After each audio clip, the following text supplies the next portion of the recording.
ఆంధ్రప్రదేశ్ లో polling complete అయిపోయింది. రెండో రోజు రికార్డు బద్దలయ్యే స్థాయిలో పోలింగ్ వచ్చేసింది. వివరాలు అది కూడా రాష్ట్రంలో అసలు ఈ పోలింగ్ శాతం ఇంత ఉంటుందా, ఈ స్థాయిలో నమోదవుతుందా, నిజంగానే అసలు బట్టలు ఉన్నాయా అన్నంత స్థాయిలో భళ్ళుమని నొక్కేశారా అని అనిపిస్తోంది.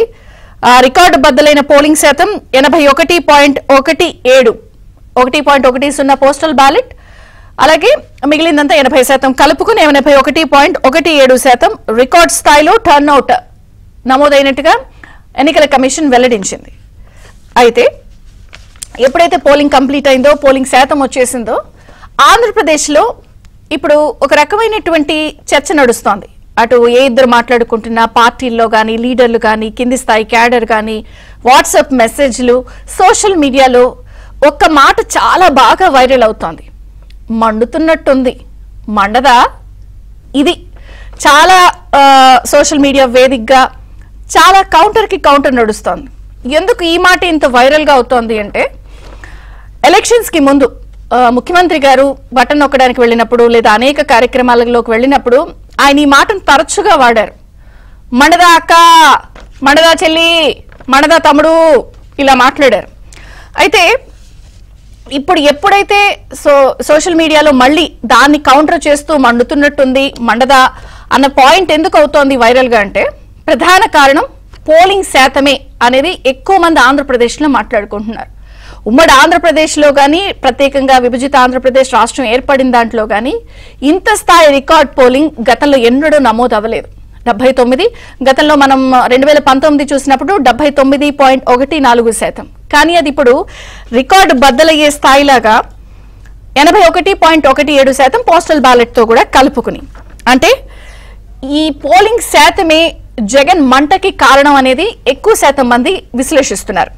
ఓడిపోతున్నాం అనే అనుమానం వైసీపీ శిబిరంలో, జగన్ శిబిరంలో అన్ని వైపుల నుంచి అలుముకున్నది అన్నదే ఈ అంశానికి ప్రధాన చర్చ.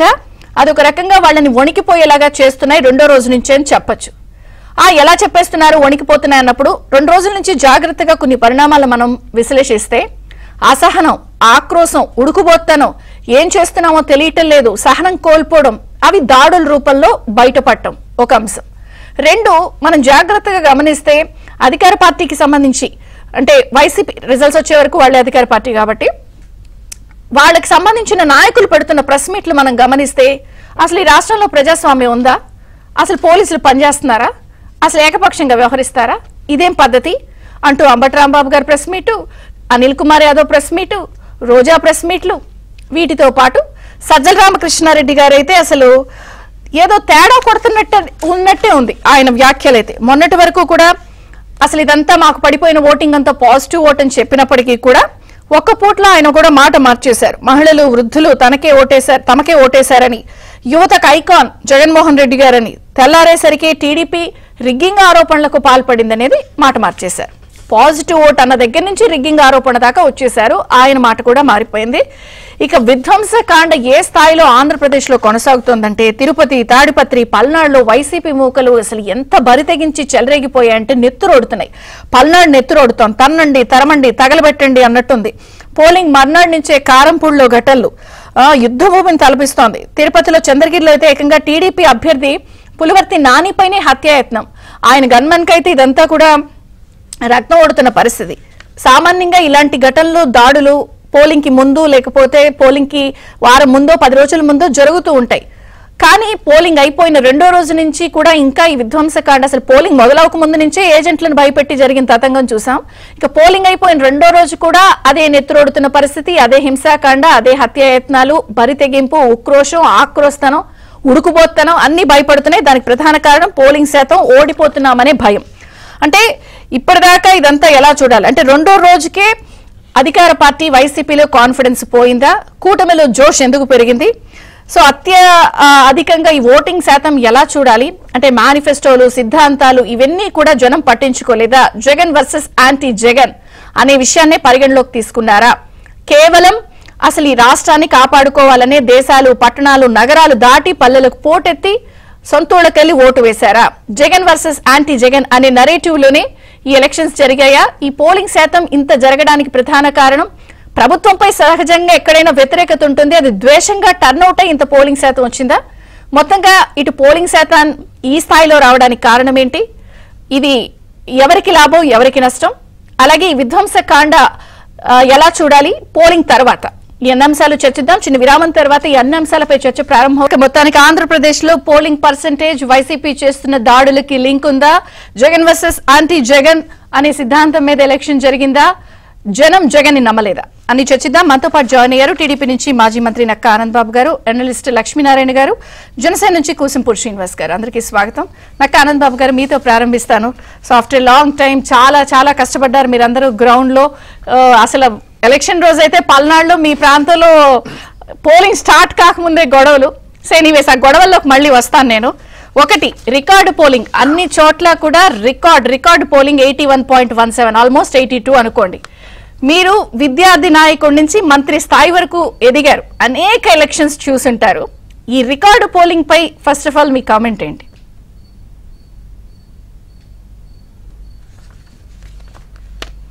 ఖచ్చితంగా నేను సాధారణ ఎన్నికలు 8 చూశాను, మధ్యలో బై ఎలక్షన్స్, కార్పొరేషన్ ఎలక్షన్స్ కాకుండా. ఇంత రికార్డు స్థాయిలో పోల్ కావటం కానీ, ఆ పోల్ అయ్యే విధానంలో ఓటర్లు వచ్చి ఓట్ చేసిన విధానం చూస్తే నాకు చాలా ఆనందం వేసింది. ఇది స్పష్టంగా వాళ్ళ దగ్గర వ్యతిరేక భావంతో వచ్చి వేస్తున్నారు, ప్రభుత్వ వ్యతిరేక ఓటు వీళ్ళు పోల్ చేస్తున్నారు. గ్రామాల్లో అయితే ఎక్కడెక్కడ ఉన్న వాళ్ళు ఈవెన్ అబ్రాడ్ నుంచి కూడా ఓటు వేయడం కోసం 5-6 లక్షల రూపాయలు ఖర్చు పెట్టుకొని వచ్చి ఓటేసిపోయినటువంటి పరిస్థితి.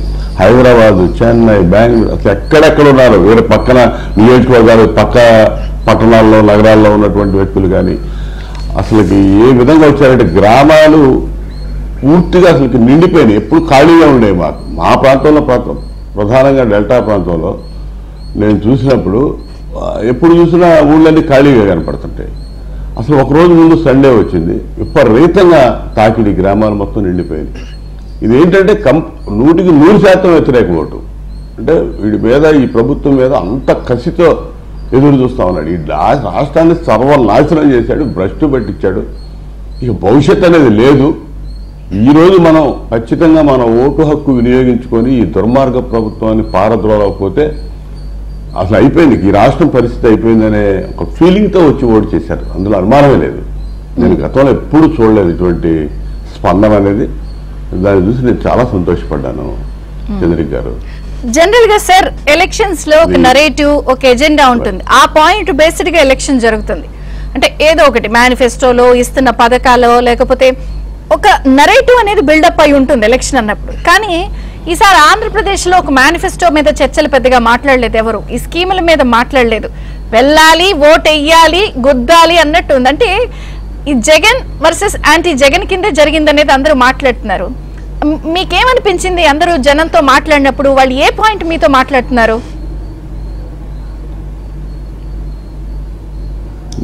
నేను కూడా దాంతో ఏకీభవిస్తాను. యాంటీ జగన్ ఎందుకంటే స్కీములు ఓకే, స్కీములు ఏ ప్రభుత్వం వచ్చినా ఇస్తుంది అనేది ఒక నానుడి, వాళ్ళకు అవగాహన ఉంది, నమ్మకం ఉంది. ఆయన ఇచ్చే స్కీమ్ మీద ఆయన ఇచ్చాడు. గతంలో అంతకంటే చంద్రబాబు నాయుడు గారు బ్రహ్మాండంగా ఈయన నవరత్నాలను 9 స్కీములు ఇస్తే చంద్రబాబు నాయుడు గారు 117 పథకాలు ఇచ్చాడు. ప్రతి డిపార్ట్మెంట్ నుంచి స్కీములు ఉండేవి. మాకు అడిషనల్ అమౌంట్స్ ప్రతి దానికి సప్లాన్ ఉండేది. ఎస్సీ, ఎస్టీ, బీసీ సప్లాన్ నిధులు ఉండేవి. అన్ని అడిషనల్గా వచ్చాయి. ఇవన్నీ ఇవి కాకుండా, ఈ స్కీములు కాకుండా. కాబట్టి ప్రజలకు స్పష్టమైన అవగాహన ఉంది. స్కీములు మేము ప్రకటించినటువంటి సూపర్ 6 కానీ, తర్వాత ఇచ్చినటువంటి మేనిఫెస్టో, మేము పవన్ కళ్యాణ్ గారు ఇచ్చిన మేనిఫెస్టో కానీ, అవన్నీ ప్రజలకి తెలుసు. ఇవి వస్తాయి, వీటి గురించి ఇబ్బంది లేదు. ఇప్పుడు జగన్మోహన్ రెడ్డి ఎంత ఇస్తున్నాడో దానికి డబుల్ ట్రిపుల్ మేము ఇచ్చే స్కీముల వల్ల వస్తాయి. కానీ చంద్రబాబు నాయుడు గారి నాయకత్వంలో కూటమి అనేది ఇలా ఒక విజన్తో ముందుకు పోద్ది. రాష్ట్రం బాగుపడిద్ది, రాష్ట్రాన్ని బాగు చేసుకోవాలి. స్కీములు అనేవి వస్తాయి, దాని గురించి ఎవడొచ్చినా ఆపేది లేదు, చేసేది లేదు. ఇంకా వాళ్ళ మార్క్ స్కీమ్స్ ఇవాళ చంద్రబాబు నాయుడు గారు ఆయన మార్కులు ఆయన. తెలుగుదేశం పార్టీ ఒక పేటెంట్ అసలు రైట్. వెల్ఫేర్ స్కీమ్స్ స్టార్ట్ అయిన తెలుగుదేశం పార్టీ ఆవిర్భావం తర్వాత. కాబట్టి అసలు మా మీద ఎటువంటి అనుమానం లేదు. చెప్పి చేస్తారు, స్కీములు వచ్చేస్తాయి. స్కీములు కాదు ఇక్కడ, స్కీములు ముఖ్యం కాదు. స్కీములతో పాటు డెవలప్మెంట్, పూర్తిగా అడుగంటిపోయిన అభివృద్ధి మళ్ళా మొదలవ్వాలి. అభివృద్ధితో పాటు భవిష్యత్తు కావాలి. ఇవాళ యువత కానీ, చదువుకునే విద్యార్థులు కానీ అసలు ఈ రాష్ట్రంలో భవిష్యత్తు అనేది కనపడుతుందా? రాష్ట్రం అధోగతి పాలైంది. ఈ రాష్ట్రం ప్రతి ఒక్కరు సామాన్య మానవుడు ప్రతి ఒక్కరు ఆలోచన చేసే ఆలోచన అది. అధోగతి పాలైన రాష్ట్రాన్ని బాగు చేసుకోవాలంటే జగన్ అనేవాడిని పంపించేయాలి ఇక్కడ నుంచి అనే కసి స్పష్టంగా కనపడింది నాకు. కానీ ఒక పాయింట్ సార్, నిన్న సజ్జల గారు వీళ్ళందరూ వచ్చి అసలు ఇదంతా పాజిటివ్ ఓటు మాకు, మీరు రిగ్గింగులు చేశారు అని అటు టర్న్ చెప్పి అటు తిప్పే ప్రయత్నం చేస్తున్నారు. ఒకటి, దాడులు మీ ప్రాంతంలో ఎలక్షన్ ముందు పోలింగ్ బిగినవక ముందు నుంచి రెండో రోజైనా కూడా అదే స్థాయిలో కొనసాగుతూనే ఉన్నాయి. ఎందుకు దీన్ని ఎట్లా చూడాలి? ఎలక్షన్ అయిపోయాక ఇంకా దాడులేంటి, ముందు జరిగాయంటే ఒక అర్థం ఉంది. సజ్జల రెండు రకాలుగా మాట్లాడాడు. సజ్జల మాటల్లో స్పష్టంగా వాళ్ళ ఓటమి కనపడింది, ఓటమి భయం కూడా కనపడుతుంది అతని దగ్గర. మేకపోతు గాంభీర్యం ప్రదర్శించాడు, అది స్పష్టంగా మేమేదో రిగ్గింగులు చేసామన్నాడు. దాన్ని రిగ్గింగులు చేయడం ఏంటి, ఆ రిగ్గింగుల విధానం మాకు తెలియదు. నిన్న చూసాం చిత్తూరు నాని, మా అభ్యర్థి నాని గారిని ఏ విధంగా హత్యాయత్నం చేశారు, గన్మెన్ కొట్టారు. అదేవిధంగా జేసీ ప్రభాకర్ రెడ్డి గారి ఇళ్ల మీద పోయారు, ఇల్లు ధ్వంసం చేశారు. ఇక్కడ చూస్తే పల్నాడు, ప్రధానంగా పల్నాడు, అసలు పల్నాడులో అయితే రాక్షస కాండం బేభత్సం.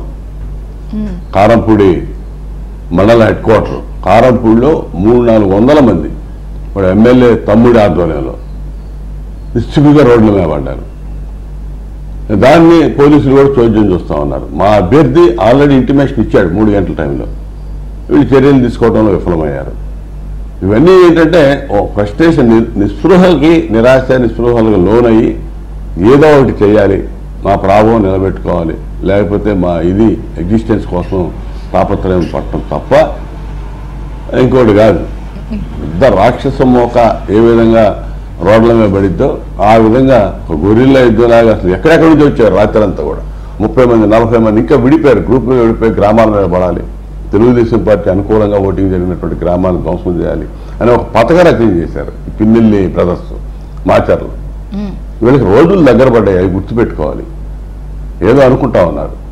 జగన్మోహన్ రెడ్డి నేర ప్రవృత్తితో ఉంటాడు, కింద కూడా అదే పరిస్థితి తీసుకొస్తా ఉన్నాడు. ఇతను ఓడిపోతాడని అతనికి తెలుసు, వీళ్ళందరినీ ఈ విధంగా రెచ్చగొడతా ఉన్నాడు. ముందు అదే విధంగా చేశాడు, ఇప్పుడు ఇక రోజులు దగ్గర పడేకుంది.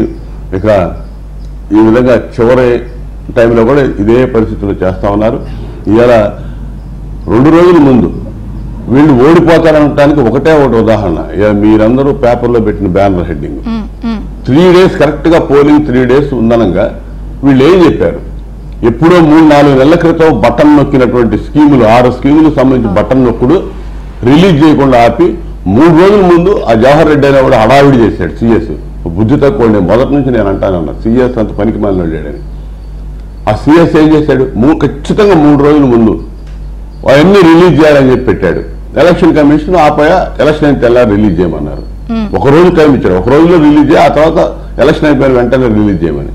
ఎలక్షన్ అయింది, ఈ రోజు వరకు వాటి గురించి ఈ రోజు ఆలోచించటం మళ్ళా అంటే అర్థం ఏంటి? అసలు వీరికి పేదల మీద స్కీముల పంపిణీ మీద వీళ్ళకున్న మరి శ్రద్ధ ఏంటనేది ప్రజలకు అర్థం చేసుకోవాలి. ఇప్పటికిప్పుడు వాళ్ళని ఆ విధంగా ఆ పెన్షనర్స్ ఏ విధంగా ఇబ్బందులు పెట్టి చంపేశారు వీళ్ళు. వీళ్ళ స్కీములు ఇస్తామని బటన్ నొక్కి 3-4 నెలల క్రితం అవి ఇవ్వకుండా ఆపి 3 రోజుల ముందు నానా హంగామా చేసి చంద్రబాబు నాయుడు గారు ఆపిస్తున్నాడని ప్రజలకు చెప్పడానికి ప్రయత్నం చేసి ఎన్నికలు అయిపోయినాక ఈ రోజు 2వ రోజు నువ్వు వెంటనే ఎన్నికలైన తెల్లారి రిలీజ్ చేయమని చెప్పి కోర్టు కూడా చెప్పింది. నిన్న ఎవరు పట్టించుకోవాలి దాని గురించి. ఇప్పుడు ఏం చేస్తారంటే అసలు ఇది నొక్కేయటానికి ప్రయత్నం చేస్తున్నారు. వాడి తాబేదారులు వాళ్ళందరి పేరు మీద కమిషన్లు తీసుకొని నొక్కేయడానికి ప్రయత్నం చేస్తున్నారు. కాంట్రాక్టర్లకు ఇచ్చేస్తున్నారు, చెల్లింపులు జరుగుతున్నాయి. వాడి ఓటమి అనేది స్పష్టంగా వాళ్ళ ఓటమి అనేది అక్కడే స్పష్టంగా అర్థం చేసుకోవాలి. అది కాకపోతే ఇమ్మీడియట్ గా వెల్ఫేర్ స్కీమ్స్ వదులుతారు. వీళ్ళ ఓటమి అనేది వాళ్లే ఒప్పుకుంటున్నారు అక్కడ. మనం ఎనలిస్ట్ ప్రముఖ రాజకీయ విశ్లేషకులు లక్ష్మీనారాయణ గారితో మాట్లాడదాం. లక్ష్మీనారాయణ గారు నమస్తే, బ్రేక్ఫాస్ట్ న్యూస్ కి స్వాగతం. నాకు తెలిసి మీరు కూడా కెరీర్ లో చాలా ఎలక్షన్స్ చూసుంటారు. సో ఏంటి రికార్డు స్థాయి పోలింగ్, అర్ధరాత్రి అయినా కూడా ఎవ్వరూ కూడా ఎండ వాళ్ళు దాన్ని ఏమంటారు టెంపరేచర్స్ హై ఉన్న వెనక్కి తగ్గల, గొడవలు జరిగినా కూడా పక్కకి జరిగారే తప్ప ఇంటికెళ్ళి రాలా. చాలా స్పష్టంగా ప్రజల్లో వచ్చిన చైతన్యం, రికార్డు పోలింగ్. గతానికి ఇప్పటికి మీ విశ్లేషణ ఏంటి? మీకు ఇతర పెద్దలకి ప్రేక్షకులకు నమస్తే. మొదట వచ్చినటువంటి గణాంకాలు వాస్తవానికి నాకు అసంతృప్తి కలిగించింది. 2019 ఎన్నికల పోలింగ్ కూడా దాటడం లేదే, ప్రజలు ఎందుకు కనిపించింది. నేను వెళ్ళిన చోట, నా పోలింగ్ బూత్లో అన్ని చోట్ల పొద్దున్నుంచే చాలా పెద్ద ఎత్తున కదిలిచ్చినటువంటి చూశాను. కానీ సాయంత్రానికి పోలింగ్ పర్సంటేజీ గమనించిన తర్వాత ఎందుకు ఈ విధమైనటువంటి స్పందన తక్కువగా ఉన్నది అనేటువంటి భావన కలిగింది. కానీ అంతిమంగా ఈరోజు 81% దాటింది, గతం కంటే 1.5% పెరిగింది అనేటువంటిది తెలిసిన తర్వాత కొంత సంతృప్తి కలిగింది. అలాగే ఉద్యోగులు గతంలో 0.6%, అంటే 60,000 అయితే ఇప్పుడు ఇంకా 1.6 అంటున్నారు. ఆ మేరకు పెరగడం అంటే చాలా మంచి పరిణామం. అలాగే యువత, వృద్ధులు అందరూ కూడా, మహిళలు పోలింగ్ లో పాల్గొన్నారు, హుషారుగానే ఉత్సాహంగానే పాల్గొన్నారు. కానీ నాకు ఇప్పటికీ అంత సంతృప్తి నాకు కలగలేదు. అంటే పోలింగ్ పర్సంటేజ్కి సంబంధించి కాదు. మీరు అన్నారు ఉక్కపోతనంతో ఇంకా మాట్లాడుతున్నారని. నిరాశ నిస్పృహల్లో వెళ్ళిపోయి అసలు మాట్లాడలేని దశలో ఉండాల్సినటువంటి పాలక పార్టీ ఇంకా కొంతమంది మాట్లాడుతున్నారు అని అంటే నాకు అందుకనే అంత సంతృప్తిగా లేదు. ఎందుకంటే దుష్ట పాలన 5 సంవత్సరాల పాటు సిఐడి పాలన జరిగింది. ప్రజాస్వామ్య ప్రభుత్వం కాదు పాలన సాగించింది. ఏక వ్యక్తి పరిపాలన, పెత్తందారి పరిపాలన, దౌర్జన్యాలు, అక్రమాలు, మాఫియాలు, అక్రమ కేసులు, దోపిడీ, ఇవి పెచ్చుమేరినటువంటి ఒక నేర పూరితమైనటువంటి పాలన సాగింది. మానవ హక్కులు లేవు, పౌర హక్కులు లేవు, స్వేచ్ఛగా మాట్లాడే అవకాశం లేదు, మీడియా కూడా మాట్లాడే స్వేచ్ఛ లేదు. ప్రత్యేకమైనటువంటి జీవోలు జారీ చేసి అందరి మీద కేసులు పెట్టి అది ఒక రకమైనటువంటి అరాచక పాలన సాగిన తర్వాత 5 ఏళ్ల తర్వాత ఎన్నికలు జరిగితే ఈరోజు పోలింగ్ తర్వాత ఇంకా పాలక పార్టీ వాళ్ళు మాట్లాడగలుగుతున్నారు. మేము రంగంలో ఉన్నాం, మాకు పాజిటివ్ ఓటు ఉన్నది, మేము ఇంకా గెలిచే అవకాశం ఉన్నది అనేటువంటి ఆలోచన వాళ్లకు ఇంకా మిగిలి ఉండడమే నాకు అసంతృప్తికి కారణం. అలాగే గతంలో 2019లో ఆశ అనుకోవచ్చేమో, మధ్య మధ్యలో కాస్త ఆపుతూ దింపుతూ వెళ్తూ ఉంటారు కదా, ప్రాణం వెనక్కి వచ్చిద్దేమో అని. దింపుడు కళ్ళం ఆశ వేరు, ఈ ఆశలు వేరు. మరి దింపుడు కళ్ళం ఆశలతో లేరు వాళ్ళు, మనం దాన్ని కూడా గమనించాలి. ఇప్పటికీ సంక్షేమ పథకాలు, నవరత్నాల లబ్ధిదారులు అంటే మహిళలు, ఎస్సీలు, ముస్లింలు, ఎందుకంటే బీజేపీతో పెట్టుకున్నారు కాబట్టి, టీడీపీ బీజేపీ కూటమిలో ఉన్నది కాబట్టి ముస్లింలు, క్రిస్టియన్స్, మైనారిటీలు ఎక్కువగా మాకే వేశారు ఒక నమ్మకం ఉన్నది వాళ్ళకి. ఆ నమ్మకం ఉండడమే సరైనటువంటిది కాదు. ఎందుకంటే వాళ్ళు ఆ సెక్షన్స్ కూడా బాధపడ్డారు. ముస్లింలు గాని, లేకపోతే గిరిజనులు గాని, దళితులు గాని ఎవరూ అతీతులు కాదు. అందరూ ఈ 5 ఏళ్ల పాలనలో బాధపడ్డటువంటి వాళ్ళే. అమరావతి రాజధాని పరిరక్షణ కోసం ఉద్యమం చేసిన భాగస్వాములైన దళితులకే అక్రమ కేసులు పెట్టి, ఎస్సీ ఎస్టీ కేసు వాళ్ళకు కూడా వర్తింపజేసి బేడీలు వేసి జైలుకు పంపించినారంటే దళితులు ఎంత రాక్షస పాలనకు గురయ్యారో మనకు అర్థమవుతుంది. దళితులు అనేక మంది హింసకు గురయ్యారు, హత్యలకు గురయ్యారు, అవమానాలకు గురయ్యారు. కానీ ఇంకా వాళ్ళు మాకు వేసి ఉంటారు అనేటువంటి ఆశ వాళ్ళలో మిగిలి ఉంది అంటేనే ఆశ్చర్యం కలుగుతుంది. ఈరోజు పోయిన ఫలితాలు 2019 ఫలితాలు రివర్స్ అయి ఉండాలి. ఇవాళ 150 పైన వస్తాయనే ధీమాతో ప్రతిపక్షాలు ఉండాల్సినటువంటి దాంట్లో ఇంకా మనం 106, 120, 130 మధ్యలో ఈ క్యాల్కులేషన్లు జరుగుతున్నాయంటేనే ఒక సామాజిక కార్యకర్తగా 45 ఏళ్ళు ఉద్యమాల్లో పాల్గొన్నటువంటి వాడిగా ప్రజలు ఎందుకు ఇంకా చైతన్యం అంత లేదు అనేటువంటి భావనతోనే నాకు కొంత అసంతృప్తి ఉన్నది. ఎందుకంటే అభివృద్ధి ఏమున్నది? ఏ ప్రాజెక్ట్ నిర్మించారు? ఈరోజు పోలవరం సంక్షోభంలోకి వెళ్ళింది. పోలవరం మొత్తం రాష్ట్రానికి ఒక జీవన్మరణ సమస్యగా తయారైంది. ఉత్తరాంధ్ర నుంచి రాయలసీమ వరకు ప్రయోజనాలు, బహుళ ప్రయోజనాలు కల్పించే పోలవరం ప్రాజెక్టు సంక్షోభంలో పోవడానికి కారణం ఎవరు?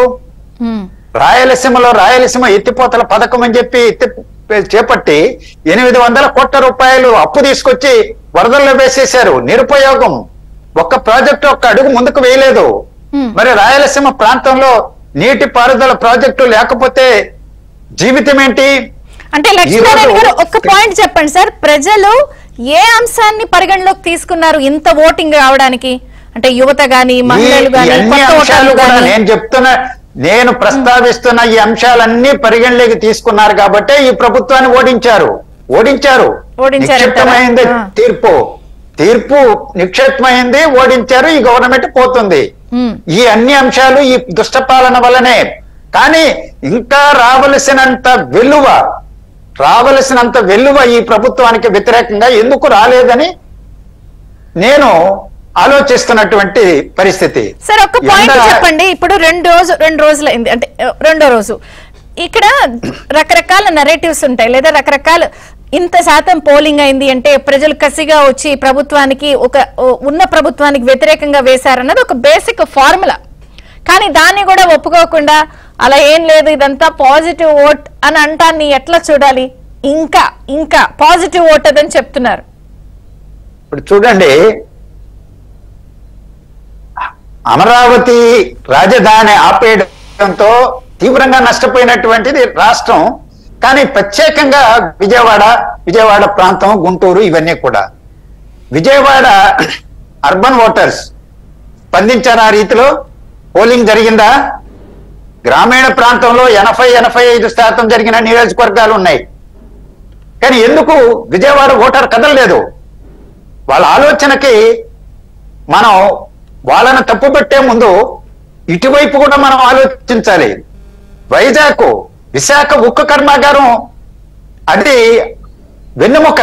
విశాఖ నగరానికి మహానగరంగా ఎదగడానికి, ఆర్థిక నగరంగా ఎదగడానికి, ఉపాధి అవకాశాలు ఇవ్వడానికి విశాఖపట్నంలో వెలువలా రావాలి. పోలింగ్ ఏంటి?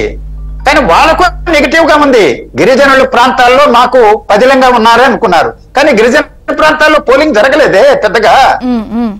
వాళ్ళు ఆశించినటువంటి ప్రాంతాల్లో కూడా వాళ్ళకి రాలేదు, అది వేరే విషయం. కానీ ఇటువైపు పాజిటివ్ గా ఇంకా స్పందించి ఇంకా గుద్దాల్సినటువంటి ఓట్లు ఎందుకు గుద్దలేకపోయారు? యువత వచ్చారు, హైదరాబాద్ నుంచి వచ్చారు, ఇతర రాష్ట్రాల నుంచి వచ్చారు, ఇతర దేశాల నుంచి కొంతమంది కదిలొచ్చారు, నిరుద్యోగులు కదిలారు, ఉద్యోగులు కదిలారు. ఇవన్నీ పాజిటివ్ కోణాలే. కానీ ఇంకా అంత ఉక్రోషంతో ప్రజలు ఉండాల్సింది ఎందుకు లేరు అనేటువంటి. ఒక్కసారి వచ్చారు కదా సార్ అందరూ నెమ్మదిగా. It's a process.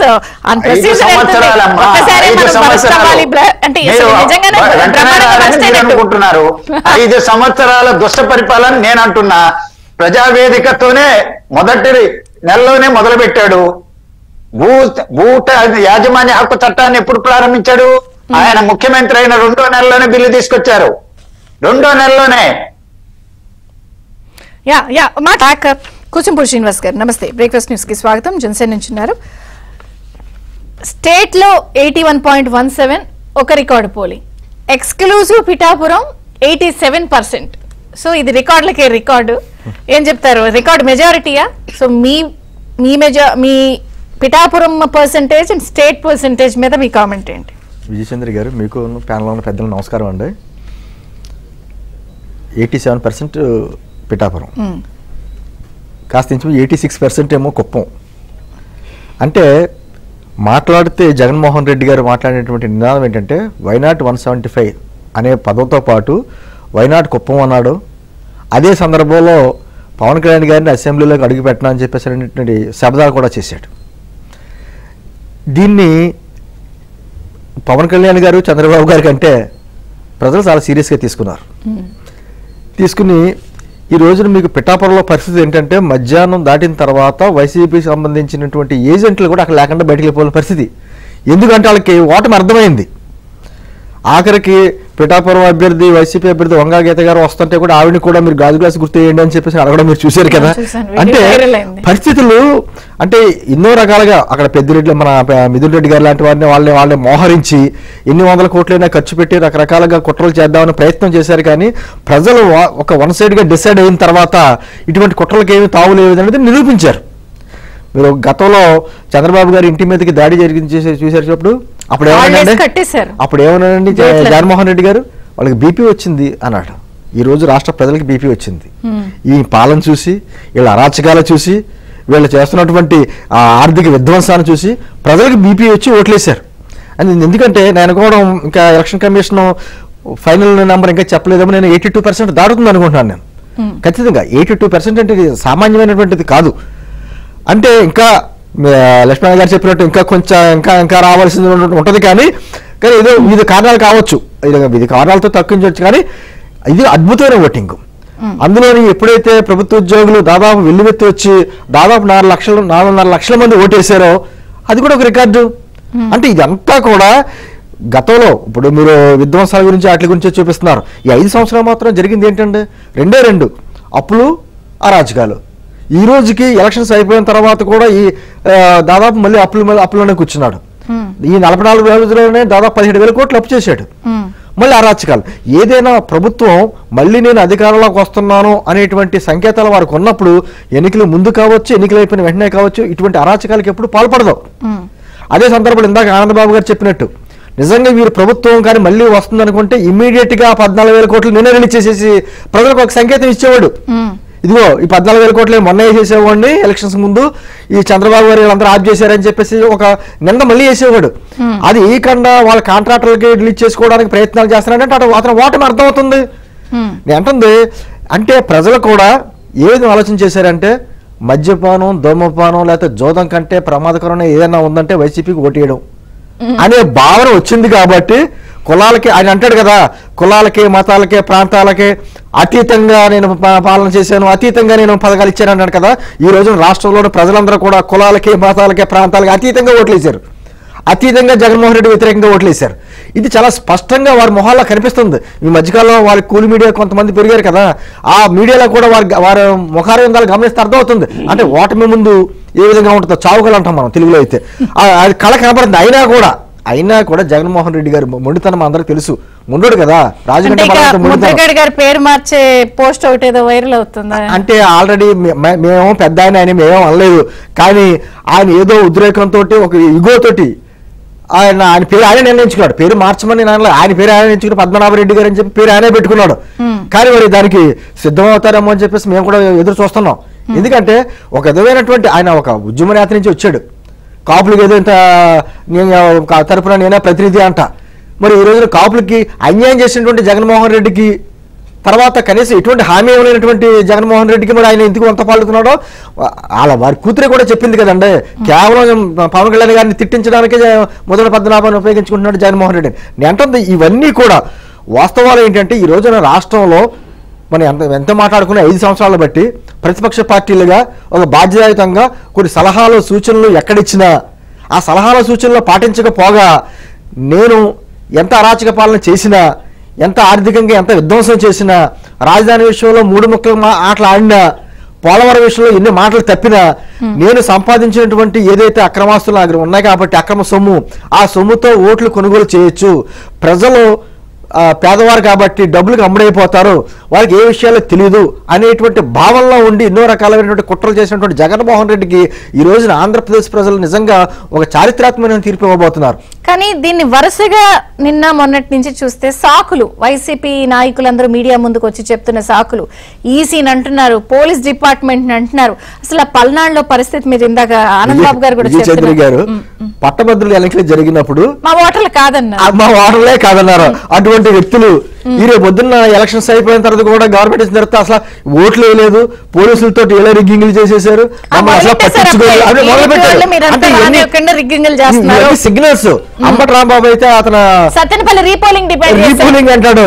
అసలు అతను మంత్రి, ఇప్పుడు ఈసీ ఎలక్షన్ కమిషన్ చేతిలో పోలీసు యంత్రాంగం ఉన్నా కూడా ఇంకా అతను మంత్రి, ప్రజాప్రతినిధి కాదండి. ఒకటి 5 ఏళ్ళు మీరందరూ ప్రజాస్వామ్యం అన్నారు, ఇప్పుడు వాళ్ళ నోట్లోంచి ప్రజాస్వామ్యం అన్న మాటలు రావడాన్ని ఎలా చూస్తారు? అసలు నాకు అర్థం కాలేదు సార్ అన్నట్టు. ప్రజాస్వామ్యం అనే మాటలు వాళ్ళ నోట్లోంచి వస్తున్నాయి ఏంటి? రాక్షసుల నీతులు చెప్పడం ఏంటి నాకు అర్థం అవుతలేదు. అంటే వాళ్ళే కొట్టి మళ్ళీ కేసులు తిరిగి పెడుతున్నారు. అక్కడ మనం పెద్దిరెడ్డి గారి కాన్స్టిట్యూన్సీలో చూసాం కదండి. అంటే వాళ్ళే కొట్టేయడం, వాళ్ళే ఏదో ఇంత గులకరాయి తగిలితేనే ఇంత పెద్ద బ్యానర్ ఐటమ్ హత్య, ముఖ్యమంత్రి గారిపై హత్యాయత్నం అని చెప్పేసి బ్యానర్ ఐటమ్ వేసుకున్నారే. నిన్న పొలవర్తి నాన్నగారి మరి జరిగింది ఏంటి? మిగతా చోట్ల జరిగింది ఏంటి? దౌర్జన్యాలు ఏంటి? పిన్నెలు గారు చేస్తున్న దౌర్జన్యాలు ఏంటి? చేస్తున్న దౌర్జన్యాలు ఎదురుగుండా కనిపిస్తున్నాయి. అంటే కనిపించినా కూడా నిన్న సాక్షి పేపర్లో దాన్ని ఏమంటారు, తెనాల్లో సౌండ్ రీసౌండ్ ఇచ్చాడు కొట్టాడు సుధాకర్ గారు. ఆ సుధాకర్ గారికి కొట్టే సౌండ్ అయితే దేశం అంతా రీసౌండ్ ఇచ్చింది. అయినా కూడా ఏంటంటే ఎమ్మెల్యే గారిపై యువకుడు దాడి. కానీ నేను ఏబీనికి చెప్పాడు కదా, నేను దూషించలేదు అది చెప్తున్నాను. అంటే ప్రజల మీద అలా దాడి చేయడం, దాడి చేసి వాళ్ళ మీద దాడి చేయించినట్టు, అంటే ఒక విధమైన వాతావరణం సృష్టించి ఏదో రకంగా లబ్ధి పొందాలని గతంలోనే ప్రయత్నించారు. ఎన్నికలు అయిన తర్వాత కూడా అదే మేకపోతే గాంభీర్యం. అంటే ఏదో నమ్మకంగా నాకేదో మహిళలు ఎక్కువ ఓటింగ్ పడ్డేవాళ్ళు లబ్ధిదారులు కాబట్టి వాళ్ళు నాకేదో అండగా ఉంటారు అని రకరకాలుగా మాట్లాడుతున్నారు. కానీ దాడులు ఎలా చూస్తారు? ఇప్పుడు రెండో రోజు అది నిరాశ నిస్పృహలతోటి ఏదైనా సరే ఏమైంది ఇప్పుడు చేస్తే నిరాశ వాళ్ళ ప్రవృత్తి, అది వాళ్ళ నైజం. అది విజయ్ చంద్ర గారు 151 మంది ఎమ్మెల్యేలు ఇచ్చి 22 మంది ఎంపీలు ఇచ్చినటువంటి ప్రభుత్వం నిజంగా ఎంత అద్భుతంగా చేసుకుంటే ప్రజలకు మంచి పాలన అందించి లేకపోతే ప్రజలతో మంచి సత్సంబంధాలు పెట్టుకుని మరోసారి అధికారంలో చేయవలసినటువంటి ప్రభుత్వం ప్రజావేదిక కూల్చివేత పాటు మొదలుపెట్టి అన్ని విధ్వంసాలు అయితే తప్ప ఇంకెక్కడే చేశారా? ప్రతిపక్షాల మీద, ప్రజా సంఘాల మీద, మీడియా వారి మీద ఎవరిని వదిలేరండాలి దౌర్జన్యాలతోటి? పోనీ గత ఎన్నికల్లో వారు అధికారంలో రావడానికి ఎవరైతే మెజారిటీగా ఉన్నారో ఆ దళితులైనా వదిలేరా? మైనార్టీలను వదిలేరా? దళితుల మీద, దళితులతోటి ఎస్సీ ఎస్టీ కేసులు పెట్టించిన ప్రభుత్వం భారతదేశంలో ఇంకోటి ఉందా? నేను అంటుంది ఎక్కడ డాక్టర్ గారి దగ్గర నుంచి డ్రైవర్ వరకు అన్ని చూసాం. ఆ దళితుల్ని మర్డర్ చేసి ఇంటికి పార్టీ చేసిన వ్యక్తిని పక్కన పెట్టుకున్నాడు జగన్మోహన్ రెడ్డి. ఇవన్నీ ఎలా సాధించారు? నేను అంటుంది వాళ్ళ నైజం, అటువంటి నైజం. అంటే ఒక రాక్షసుడు మంత్రాలు చదవమంటే చదవలేడు. ఆ రాక్షస ప్రభుత్వం ఎలాగే ఉంటుంది, ఆ ధర్మాసం తింటే అలవాటు పడ్డాడు. అటువంటి జనం ఈ రోజున దాంతో ఓటమి భయం ఎదురుగుండా కనపడేటప్పటికి ఎందుకు సైలెంట్ గా ఉంటారు? అంటే ఏదో రకంగా ఒక భయానక వాతావరణం సృష్టించు, అంటే దాన్ని ఏమంటారంటే మానసికంగా ఆనందం పొందాలన్నమాట ఏదో రకంగా. అంటే మరోసారి మన గవర్నమెంట్ రాదని తెలిసిపోయిన తర్వాత, వచ్చే గవర్నమెంట్ వచ్చిన తర్వాత మన పరిస్థితి ఏంటనే ఆలోచన కూడా వారికి ఉండదు. ఇది కనీసం ఒక ఆత్మ పరిశీలన కూడా చేసుకోరు. మనకి ఎంత అధికారం ఇచ్చినటువంటి ఈ జనాలను మనం ఎక్కడ మోసం చేసాం, ఎందుకు మోసం చేసాం, ఎక్కడ తప్పిదాలు చేసుకున్నటువంటి ఒక స్క్రీన్ టెస్టింగ్ ఉండదు. అందుకనే నేను అంటున్నాను, ఎంత స్క్రీన్ చేసినా ఫ్యాన్ కనపడదు, ఇంకా అది అర్థమైంది వాళ్ళకి. అందుకనే బటన్ చాలా కసి తీరా ప్రజలు ఓట్లు నొక్కారు ఈ రోజున. ఒక బ్రేక్ తీసుకుందాం. మరి రెండో రోజైనా ఇంత విధ్వంసకాండ, పోలీసులు ఈసీపై కూడా వేలెత్తి చూపిస్తున్నారు. వైసీపీ ఏదో తోడా కొడుతోంది, టీడీపీ వాళ్ళు రిగ్గింగ్ చేస్తున్నారు అంటున్నారు. మరి ఇది ఇక్కడతో ఆగుతుందా, ఏమైనా అడ్డుగట్టు పడుతుందా? ఎందుకు ఇంత స్థాయిలో వైసీపీ? నక్కానంద్ బాబు గారు ఒక పాయింట్, గంటకి కూడా ఏపీలో వివిధ జిల్లాల్లో పరిస్థితి అదుపు తప్పుతోంది. ముఖ్యమంత్రి గారు చూస్తే లండన్ టూర్ కు పర్మిషన్ వచ్చింది, బయలుదేరుతున్నారు. ఆయన ఒక స్టేట్మెంట్ ఇవ్వచ్చు కదా, సంయమనం పాటించండి, వాట్ ఈస్ దిస్, గొడవలు చేయబాకండి అని ఒక ముఖ్యమంత్రిగా వాళ్ళ క్యాడర్కి ఒక స్టేట్మెంట్ ఇవ్వచ్చు కదా. అలాంటిది జరగట్లా, గంటకి అదుపు తప్పుతోంది. కార్లతో విధ్వంసం తగలబెట్టేస్తున్నారు. మీ నాయకులు తల్లలు దీన్ని ఎట్లా చూస్తారు? అదుపు రావట్లేదు, ముఖ్యమంత్రి గారి స్టేట్మెంటు లేదు. ముఖ్యమంత్రి గొడవలు చేయొద్దని స్టేట్మెంట్ ఇవ్వడం కాదు, గొడవలు ఏ విధంగా చేయాలో ప్లాన్ కూడా ఇచ్చి వెళ్తాడు. పక్కకి వెళ్ళేటప్పుడు లండన్ టూర్ వెళ్తున్నాడంటే ఖచ్చితంగా ఈ విధ్వంసకాండకి ఒక రూట్ మ్యాప్ తయారు చేసి అతనే అప్పచెప్తాడు, ఈ విధంగా చేయండి అని. అందులో అనుమానమే లేదు. ముఖ్యమంత్రి లండన్ లో ఉన్నప్పుడు ఇక్కడ చంద్రబాబు నాయుడు గారు అరెస్ట్ అయ్యారు. ముఖ్యమంత్రి తెలియకుండా జరిగింది ఆ రోజు. లండన్ లో ఉన్నప్పుడు ముఖ్యమంత్రి అంటే ఇతను పెట్టుకుంటాడు అన్ని. రేపటి రోజున ఇతను పన్నిన కుట్రలన్నీ కూడా రేపు బయటకు వచ్చే ప్రమాదం ఉంటుంది కదా, అవకాశాలు ఉంటాయి. అవకాశాల నుంచి తప్పించుకోవడానికి ఒక ఎలిబీగా పెట్టుకుంటాడు ఈ లండన్ టూర్లు ఇవన్నీ. వాటిలో పెద్ద నేర ప్రవృత్తి కలిగినటువంటి వ్యక్తి ముఖ్యమంత్రి. మన దౌర్భాగ్యం రాష్ట్రానికి ఇటువంటి వ్యక్తి ముఖ్యమంత్రి కావటం. అతని ఆలోచన విధానం ఆ విధంగానే ఉంటాయి. ఓటమి అనేది స్పష్టంగా కనపడుతుంది వాళ్ళకి. కనపడతా కూడా వాళ్ళు ఈ విధంగా రెచ్చిపోతా ఉన్నారు. మాచర్లో చూసాం, మాచర్లలో క్లియర్గా పక్కన వాళ్ళు బోర్డర్ డిస్ట్రిక్ట్, నల్గొండ డిస్ట్రిక్ట్, అక్కడ నుంచి తీసుకొచ్చి దాదాపు 200 మందిని ఎక్కడ పెట్టారు, ఎక్కడున్నారు, మాచర్ల నుంచి సాగరిల్లే రోడ్లో కొత్తగా కడుతున్నటువంటి అపార్ట్మెంట్స్లో వీళ్ళందరినీ పెట్టించారు. వీళ్ళ ప్లాన్ ఈ విధంగా ఉంది, అక్కడి నుంచి లీక్ అయింది మాకు. ఈ విధంగా ప్లాన్ చేస్తా ఉన్నారు. ఎమ్మెల్యే తమ్ముడు వెంకటరామరెడ్డి, మీరు యాక్షన్ తీసుకోండి, పలానా చోట ఉన్నారని చెప్పి క్లియర్ ఇండికేషన్స్ ఇచ్చి వాళ్ళకి ఇంటిమేట్ చేసినా కూడా అక్కడ వాళ్ళని పట్టుకోలేకపోయారు. వాళ్ళు ఇది ఇంటిమేషన్ ఇచ్చిన అరగంటకి వాళ్ళు కారంపూడి మీద దాడి చేశారు వెంకటరామరెడ్డి ఆధ్వర్యంలో, వాళ్ళ తమ్ముడు ఆధ్వర్యంలో. వాళ్ళ తమ్ముడు మూతికి గుడ్డలు కట్టుకొని క్లియర్గా కనపడతా ఉన్నాడు. రెచ్చిపోయారు రోడ్ల మీద. అసలు అకారణంగా చూస్తుంటే ఆ విధంగా రెచ్చిపోవాలంటే ఎవడన్నా రెచ్చిపోవచ్చు. ఇప్పుడు ప్రజల మీద అమాంతం విరుచుకుపట్టడం పెద్ద గొప్పం కాదు, పనికి మేళ ఆలోచన తప్ప. ప్రజాస్వామ్యంలో ఉన్నాం, అయిపోయింది. అసలు పోలీసుల వాహనాల ధ్వంసం ఇప్పుడు మనం చూసాం. ఏది తాడిపత్రిలో 2వ రోజు కూడా తలలు పగలగొట్టి పోలీసుల్ని ఇలా చేసి, చంద్రగిరిలో అదే పరిస్థితి, మీ కారంపూడిలో అదే పరిస్థితి, అదే ఏరియాలో పల్నాడులో. అంటే నేను అదుపు తప్పుతోంది కదా గంటకి అని. ఇంకా జూన్ 4 వచ్చే వరకు ఇంకెంత దారుణాలు భరించాలి? అదుపు తప్పేటట్టు చేయాలనే వాళ్ళ ఉద్దేశం. అదుపు తప్పించాలని, శాంతి భద్రతలు అదుపు తప్పుతా ఉన్నాయి. పోలీసులు కొంతమంది చోద్యం చూస్తూ ఉన్నారు, పోలీసులకే దెబ్బలు తగులుతా ఉన్నాయి, పోలీసులు కొడుతున్నారు, వాహనాలు దారి పెడుతున్నారు. ఏం చేసినా సరే నారాయణ స్వామి ఆ డిప్యూటీ సీఎం ఉన్నాడు, పోలీసులను ఉద్దేశించి ఏం తిడుతున్నాడు, ఒక్క నా కొడుకేగా ఏం చేయాలో చేద్దామంటున్నాడు. పేపర్లో చూసా. అట్లా రెచ్చగొడతా ఉన్నారు. మంత్రి పదవుల్లో డిప్యూటీ సీఎంలుగా, ఎమ్మెల్యేలుగా ఉన్నవాళ్ళు ఈ విధంగా ప్రజలను రెచ్చగొడతా ఉంటే, వాళ్ళ కార్యకర్తలను రెచ్చగొట్టి ఈ విధంగా పురిగొలుపుతూ ఉంటే, దీని అంతటికి మూల్యం చెల్లించుకోవడానికి ఈ 20 రోజులు ఆగాలి, తప్పదు. దాని గురించి వెయిట్ చేస్తున్నాం. ప్రజలు సమయం కోసం ఎదురు చూశారు. ఎప్పుడు వాళ్ళకి సమయం వచ్చింది, 13వ తేదీ ఉదయం 6 గంటల్లో మొదలు పెట్టారు వాళ్ళు క్యూలో నిలబడటం. కసితో ఓటు చేశారు. మధ్యాహ్నం దాకా ఎండలు, కొన్ని ప్రాంతాల్లో మధ్యాహ్నం నుంచి వర్షాలు మొదలైనవి. మా ప్రాంతంలో ఇంకా గందరగోళం అయిపోయింది. పోలింగ్ అయిపోద్దాం ఏంటి పరిస్థితి అనుకున్నాం.